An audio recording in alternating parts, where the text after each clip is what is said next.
Та яагаад аврал хэрэгтэй байгаа талаар бодож үзсэн үү?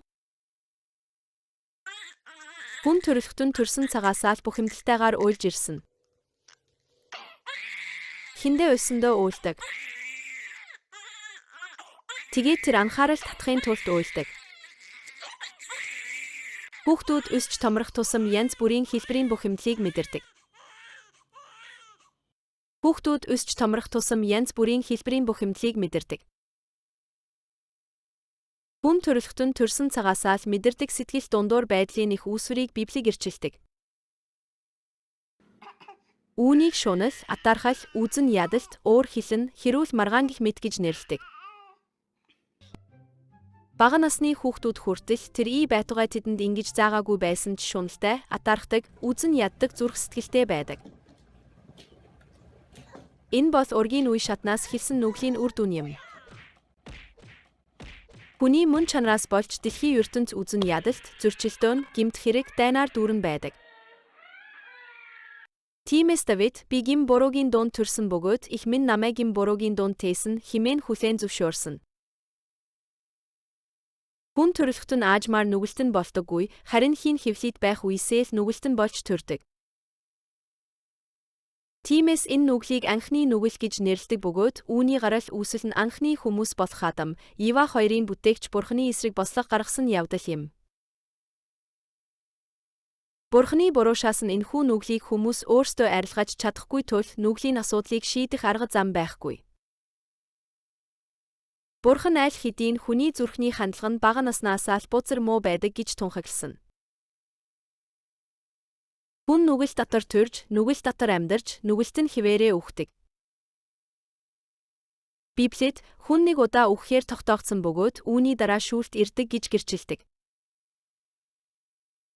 Амьдрал үхэхээр төгсдөггүй бөгөөд үхлийн дараа хоёр мөнхийн ертөнц хүлээж байдаг.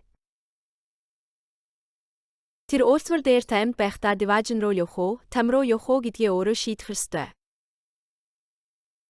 Библиэд хүнд зөв мэд санагдах зам нь үхлийн зам юм гэж тунхагласан байдаг. Та одоо үхлийн замаар алхаж байж магадгүй.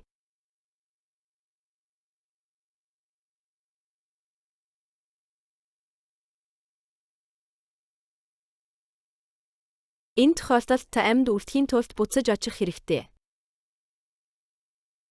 Нүглээ гимшээгүй хүмүүс Бурханы шүүлтээр мөнхийн шийтгэл буюу тамд орох болно.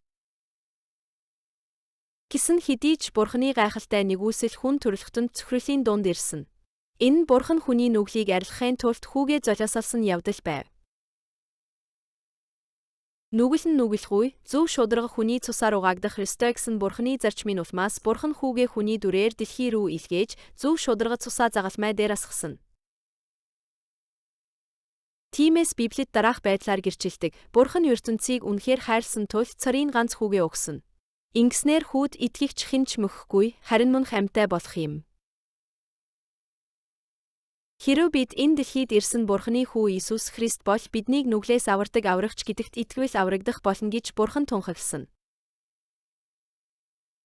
Өөрөөр хэлбэл энэ нь Иесус Христ таны нүглийн төлөөсийг төлөхийн тулд цусаа урсгаж, загалмай дээр нас барьсан гэсэн үг юм.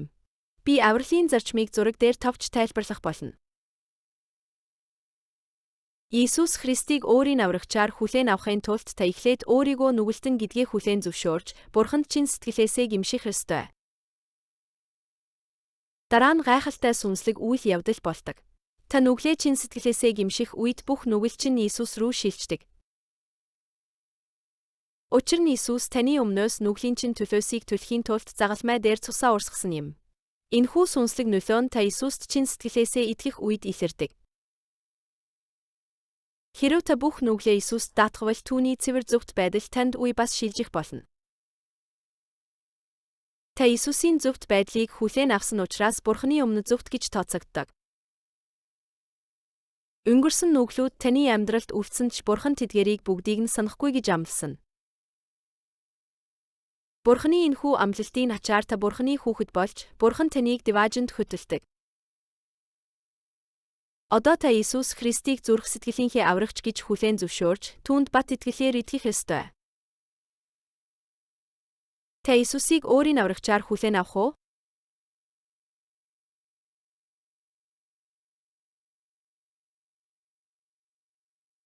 Доорх залбирлыг өөрийн залбирал мэд чангаар уншаарай. Бурхан минь, би бодол санаа, үг хэл, үйлдэлээрээ олон нүгэл үйлдсэн. Эдгээр нүглүүдийн улмаас ариун Бурхантай харилцах харилцаа маань тасарч, амьдрал минь мөнхийн зовлонд үхэж байгааг би ухаарсан.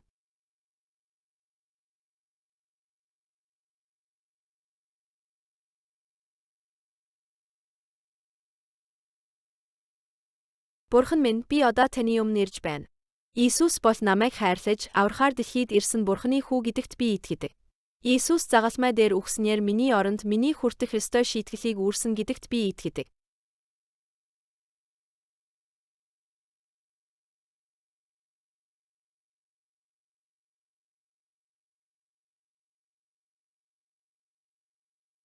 Бурхан минь, би өнгөрсөн буруу бодол, нүглүүдээсээ эргэж, чин сэтгэлээсээ гимшлээ.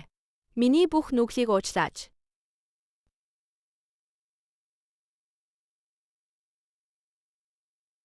Яг энэ мөчид би зүрх сэтгэлийнхээ хаалгыг нээж, Эзэн Иесус Христийг өөрийн аврагчаар хүлээн авч байна. Иесус бол миний мөнхийн аврагч гэдэгт би итгэдэг. Би Иесусийн нэрээр залбирч байна. Амен.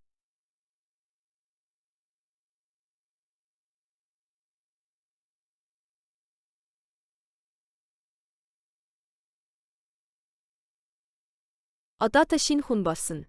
Энэ баримт Бурханы үгийн хүчээр биелсэн гэдгийг Библийг ирчилдэг бөгөөд үүнийг дахин төрөх гэж нэрлэдэг. Сүнслэгээр дахин төрсөн хүнд сүнслэг тижээл хэрэгтэй бөгөөд тэр тижээл бол Бурханы үг юм. Тийм ч учраас Библиэд нялх хүүхэд шиг сүнсний цэвэр сүг хүс гэж гэрчилдэг. Өөрөөр хэлбэл энэ нь Библийн үгийг хүсэх гэсэн үг юм. Хэрэв та Библийг өдөр бүр уншвал сүнслэгээр төлөвшсөн хүн болж өсөх болно. Та Бурханы үгийг уншихдаа Бурханы дуу хоолойг сүнслэг байдлаар сонсож, залбирлаар дамжуулан Бурхантай ярилцдаг. Тэгвэл Бурханы амласан Тэнгэрлэг найдвар таны зүрх сэтгэлд тод гэрэлтэх болно.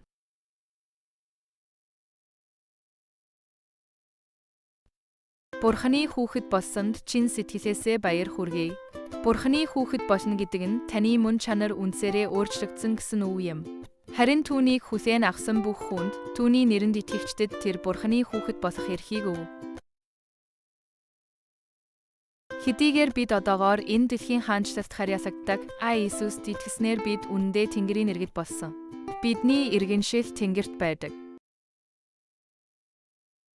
Тэнгэрийн иргэн болно гэдэг нь нүглийн боол байсан бидний хуучин бие Иесус Христтэй хамт цовдлогдож алхаа болсон гэсэн үг юм. Одоо нүглийн боолчлын амьдралаас чөлөөлөгдсөн бид Бурхан дотор шинэ хүмүүс болж амьдрах ёстой.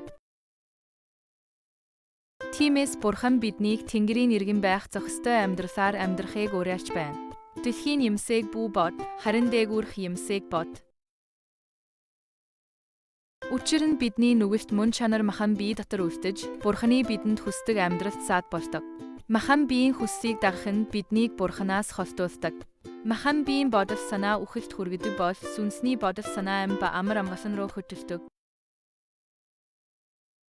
Бурхан ариун сүнсийг илгээснээр бидэнд 3 аргаар тусалдаг. Нэгдүгээрт, Бурхан ариун сүнсийг бидний дотор оршуулдаг. Та нарын бие бол сүнс оршдог сүм гэдгийг та нар мэдэхгүй гэж үү? Сүнс та нарын дотор байдаг бөгөөд та нар үүнийг Бурханаас хүлээн авсан.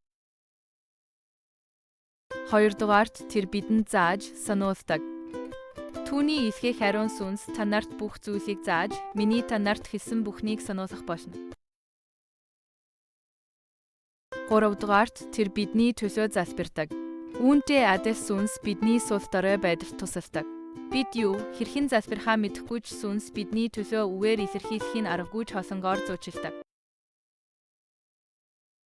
Хурга зэрлэг араатанд амархан залхигддаг шиг та нар сүнслэг хүүхдүүд учраас сатаны дайралтад өртөмтгий бөгөөд сүмийн нийгэмлэг дотор хамгаалагдах ёстой. Эрүүл ухаантай, сонор сэрэмжтэй бай. Та нарын өрсөлдөгч чөтгөр архирах арслан мэдгтэн залхих хүнээ хайж явдаг. Оюун санааны хувьд та итгэлийн амьдралаа бие даан тэтгэж чадахгүй, сүнслэг өсөлт хөгжилтийн төлөө анхаарал хасам шаарддаг бага насны хүүхэд шиг байдалд байна. Тиймээс та сайн сүм олж, бүртгүүлж, Бурханы хүүхэд болж шинэ амьдрал эхлүүлэх ёстой. Хэдийгээр бид Бурханы хүүхдүүд боловч нүгэлт ертөнцид амьдарч бүх төрлийн санаа зовнил түгшүүр давтдаг. Гэсэн хэдий ч Иесус энэ бүхнийг мэддэг бөгөөд бидэнд тусалдаг. Бүх санаа зовносоо түүнд өрөөл, учир нь тэр та нарт санаа тавьдаг. Чухам ийм учраас бид өдөр бүр Иесусийн нэрээр залбирдаг. Иесус одоогоор Тэнгэрт хаан ширээнд сууж байгаа ч гэсэн үеийн төгсгөл хүртэл ариун сүнсээр дамжуулан тантай хамт байхаа амласан.